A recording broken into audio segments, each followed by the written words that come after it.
I'm Corbett Wall with DVAuction, here with your feeder flash for Thursday, October the 17th, brought to you in part by VITALIX. VITALIX Corporation has been around since 1967.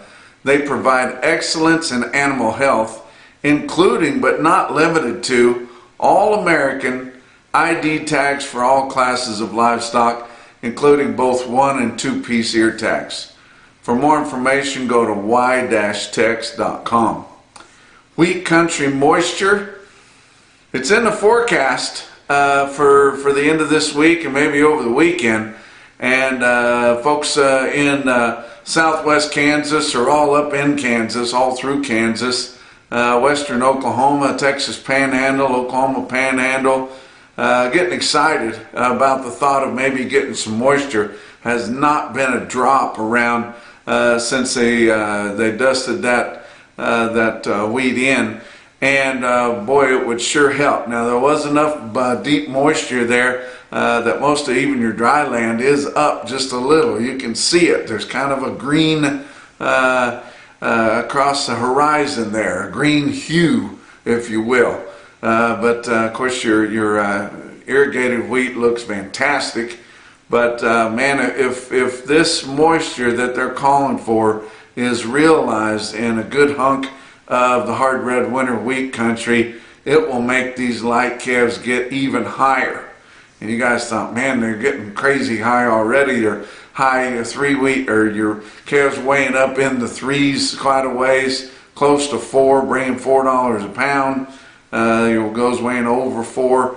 Bringing almost $4 a pound. I realize that some small groups or 1 or 2 head will bring more than that on a regular basis, but I'm talking about long strings of them. But this feed's just pretty cheap everywhere you go. And this is the first, and I'm talking about in the spring and in the early summer, if you look back. And I realize we've been dry since the 4th of July, especially in the midsection of the country. But the spring and the early summer was the first normal year we've had for quite some time. And we did enjoy widespread moisture, and it was fairly timely. And we've got a lot of cheap feed around, guys. There's lots and lots of silage put up all over the Midwest, northern plains, and even down here in the southern plains. Lots of silage put up. Corn is just clinging to $4 a bushel for the December contract. Now you look at your cash prices, your Midwest country elevators, that cash price is closer to $3.70 a bushel right there in southern Iowa and around in that area where it's the most plentiful and don't have room for it in a lot of places. Southwest Kansas, where you've got a lot of feedlots down there but not a lot of corn.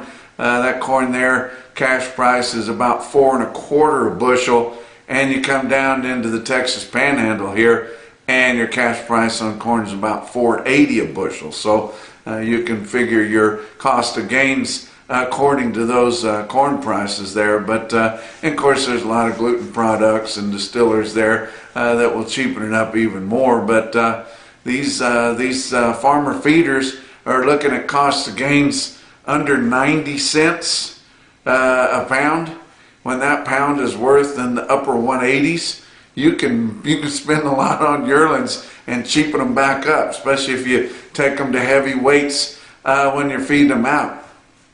But we just whenever you see this, it's kind of hard to figure because we're not used to figuring our fats this high. And of course, you get into your commercial feedlots, and they're looking at more like 120 or 130, especially down the southern plains. But still, that's pretty cheap gain there, guys. Whenever your prices are as high as they are. But your corn harvest, as the latest available, which came out on Tuesday's report there, said that your corn harvest is 47% complete. That is 5 points faster or ahead of the 42% a year ago at this time, and a whole lot better than the 39%, which is your 5-year average.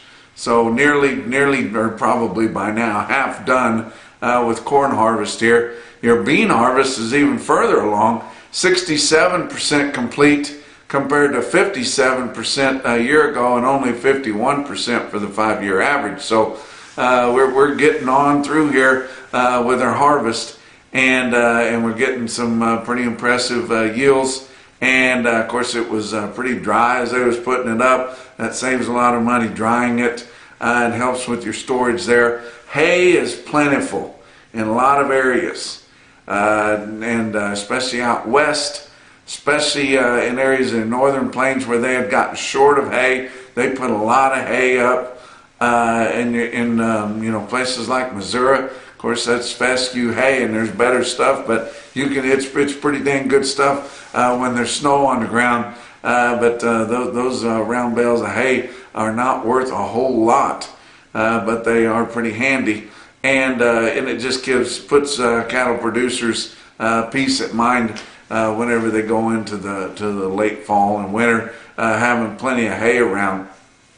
But your buyers and your feeder cattle auctions on Wednesday were aggressive on yearling steers, especially grass yearling steers, because they know they are running out.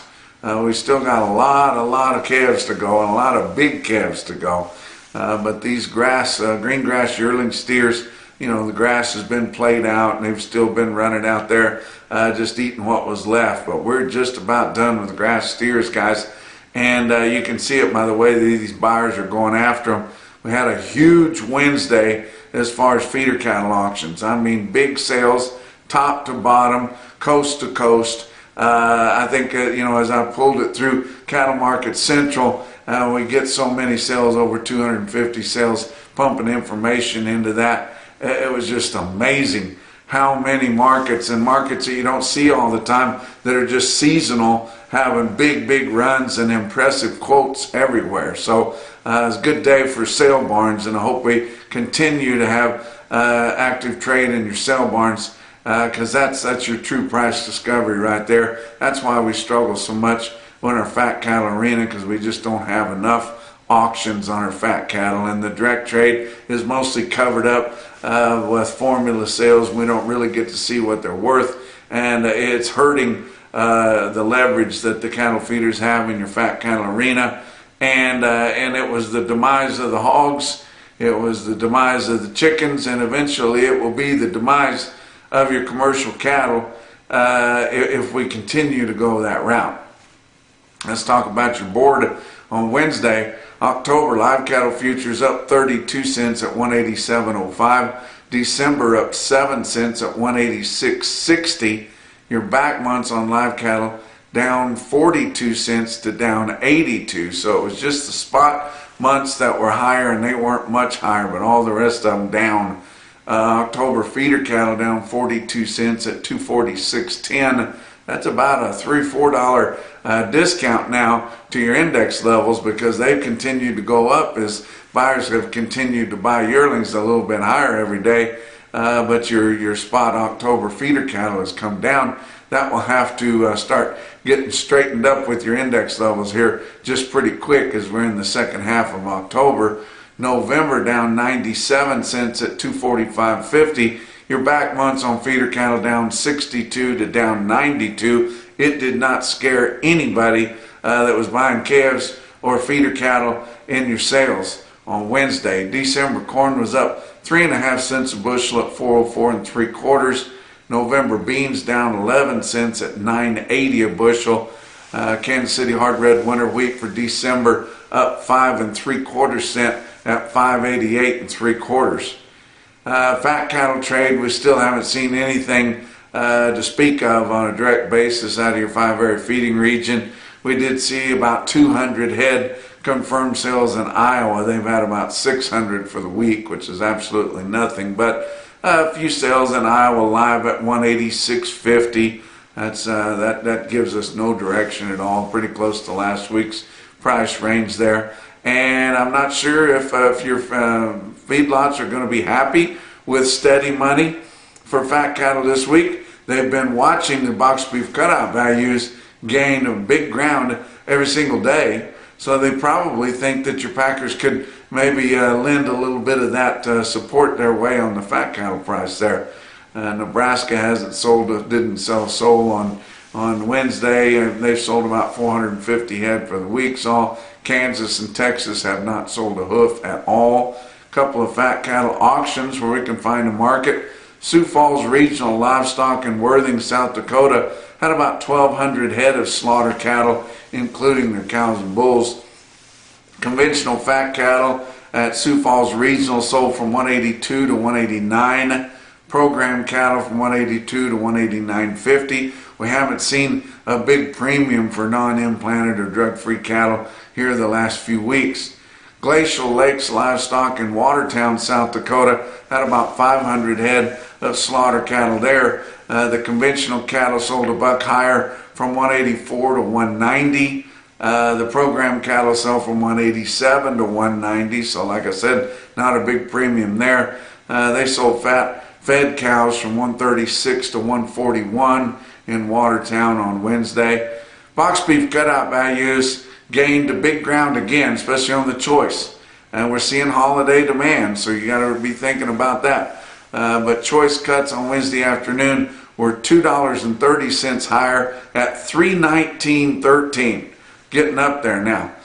Selects were up 28 cents at $292.37. Your slaughter running pretty aggressive, 370,000 through the first 3 days of the week. That's 11,000 more than this point last week, and just 6,000 less than this point a year ago. Talk about what else is going on. The Punchy Pick of the Month contest. Don't forget about getting those in, and people get them and they want to text them or this and that. If you get a Punchy Pick, email it to Punchy at NationalBeefWire.com. And you're automatically entered. Doesn't cost a thing. The grand prize box is huge. When people get it, when they win, they're always excited about it. They usually send us a picture back of it all spread out over the tailgate or something like that, which we love. But you get a lot of cool swag from Beaver Feed Company in Beaver, Oklahoma, biggest feed store around there. Beaver County Stockyards, of course, also in Beaver, Oklahoma, and they got the coolest swag anywhere. But the best part of that grand prize is, of course, the whole case of Therapies, the revolutionary product that is scientifically proven. If you guys have forgot about it or are not using it when you're weaning these calves, I don't know how much more I can tell you. It's too cheap not to try it. You got to at least try it. It's about $3 a dose. If it helps at all, it's well worth it. I'm going to check out a testimony. I'm going to attach a testimonial video to the end of this episode of the Feeder Flash. Let's talk about your feeder cattle market. Your real-time index on DVAuction based on an 800-pound cash auction steer up through the middle 12 states. This includes all those sales I was telling you about that they had on Wednesday. Late on Wednesday, sitting at $250.22. That's up $1.82 on a ton of cattle being pumped into that real-time index, guys. It surpassed your CME Cash Feeder Cattle Index, which is the latest available there, is $249.45. Big sales coming this week. They've got a big sale here on Thursday at Dickinson, North Dakota. So if you're thinking about that, Stockman's Livestock Exchange up there, the East Barn, and they're a new edition of DVAuction. If you're interested in that sale, get on to DVAuction.com. If you're interested in bidding, get a hold of them at the office in Dickinson, North Dakota. Tell them you want to be approved so you can bid. Got a lot of fancy calves on there. Got some yearlings too. It's an all-breed calf sale special there, and I think they're expecting 3,000 or more fancy calves there. Another big sale that's coming up on Friday and likely going over into Saturday will be where I'm going the end of this week at Nevada Livestock Marketing in Fallon, Nevada. Their feeder cattle special, monthly feeder cattle special, they're going to have 5,000 and they will be those high altitude desert cattle. I mean, in no humidity.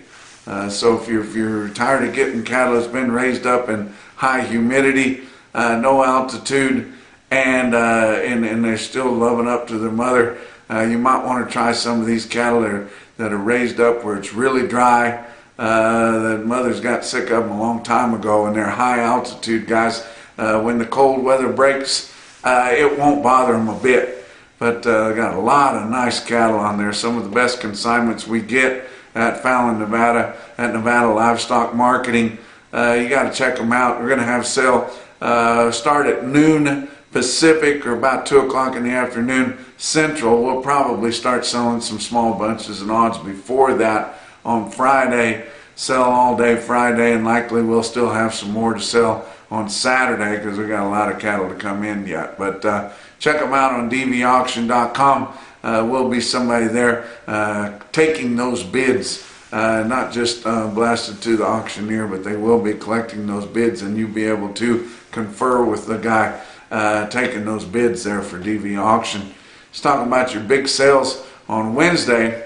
OKC West, El Reno, Oklahoma, $6,600 for their 2-day feeder cattle auction with calves on Tuesday. On Wednesday, the feeder steers sold mostly $1 to $3 higher. Feeder heifers were fully $2 to $4 higher in El Reno. Calves $4 to $6 higher on Tuesday. Really good sale there in El Reno, Oklahoma. Winter Livestock in Dodge City, Kansas had a good sale. $3,900 for them on Wednesday. Market reporters in Kansas, they just went to calling everything uneven. So even though it was better, as I noticed on several quotes, they just kind of called it uneven. But a good quote I saw come out of Dodge City was 60 steers weighed 800 pounds smooth at $260.50. Thought that was impressive. How about your NationalBeefWire stick out sale of the day? And that's really saying something on a day like Wednesday. It was Bassett Livestock Auction in Bassett, Nebraska. They're a DV auction broadcaster now. They called that market from steady all the way up to $10 higher. And boy, was it impressive. I'm going to give you, show you a look here at your automated market report out of Bassett, Nebraska. And we'll talk about it. And it was mostly steers. As I mentioned the last few days there, we're noticing on these premium sales, on these best consignments, they are starting to keep some heifers back because the heifer offering is sizably smaller than what the steers are that are selling. But you look at your automated market report, the best tested weights, there's 223 head of 4-weight steer calves. Bassett, Nebraska, they average 449. The weighted average price of $347.96. 428 head of the 5-weight steer calves average 539 at $325.68. 468 head of 7-weight steers, not a lot of 6-weights, but 7-weight steers average 757. Weighted average price $270.25, weighing that close to 8 guys and nearly 500 of them. How about 404 head of 8-weight feeder steers? They averaged 853 with a weighted average price on all of those of $260.67. That'd be a stick out quote anywhere else, but that's a cumulative quote there. How about 1,127 head of 9-weight steers in Bassett, Nebraska? They average 936 pounds with a weighted average price on all of them weighing almost 950 at $253.94. Wow. And then there was 1,374 head of 10-weight steers in Bassett. They averaged 1039 with a weighted average price of $238.40. How about the heifers? It's just a couple of well-tested groups in the smaller weights. 365 head of 4-weight heifer calves averaged 454 at $307.97, and just 201 head of the 5-weight heifer calves in Bassett, Nebraska had a weighted average weight of 538 pounds and a weighted average price on those of $286.07. Give you some individual quotes from all around because there were so many sales everywhere. I wanted to use so many of them, but these are the ones I pulled. And if you thought you had a high quote, it's not that you didn't, it's just that these were the extremes that I saw coast to coast and top to bottom. How about Twin Falls Livestock Commission in Twin Falls, Idaho? They sell 120 steer calves, weighed 475, bring $332.50, way out there in Idaho, guys. How about Albion, Nebraska? Albion Livestock sells 75 steers, weighed 772, and bring 272. Now that's impressive. How about 5-state livestock auction in Clayton, New Mexico? Now that's a sale barn near and dear to my heart. My grandpa built that very same sale barn about 75 years ago. Still in business, same location, a lot of the same facilities. But they're a seasonal type sale, but they had an impressive quote, and I'm going to give them a shout out. And Kenny Dillinger, the manager there, I've known my whole life. 82 steers, weighed 831, and bring 252.75. Clayton, New Mexico. Good job for them. How about Faith Livestock Auction in Faith, South Dakota? You said, hell, they just had a big sale on Monday. They had another one on Wednesday. 80 steer calves, weighed 635. Big Charolais crosses bring 311.50. Wow. How about Fort Pierre Livestock Auction in Fort Pierre, South Dakota? They're liable to have 2 or 3 sales a week too. 109 steer calves, weighed 514 in Fort Pierre, bring 340. That's the maximum that a 500-pound steer will bring, is 340, guys. How about Hub City Livestock Auction in Aberdeen, South Dakota? Longtime DVAuction broadcaster there. 66 steers, weighed 818 pounds, bring 269 and a quarter, weighing over 8, guys. Oh my goodness. But the best quote that I saw anywhere on Wednesday, your Macrison No BS top quote for the day, come out of Bloomfield Livestock Market in Bloomfield, Iowa. The Schooley family runs that sale barn, they have forever. 136 steers, weighed 788, just damn near 800 pounds, and bring 279.50. And that's your feeder flash for Thursday. This is the bunk line of the calves that have received therapies 48 hours ago. He just fed them. This is the bunk line of the calves who did not receive therapies. And he literally just fed them too.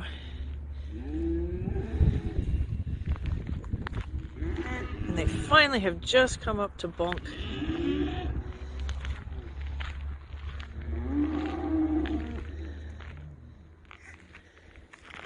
Again, calves with therapies. The bunk line is full.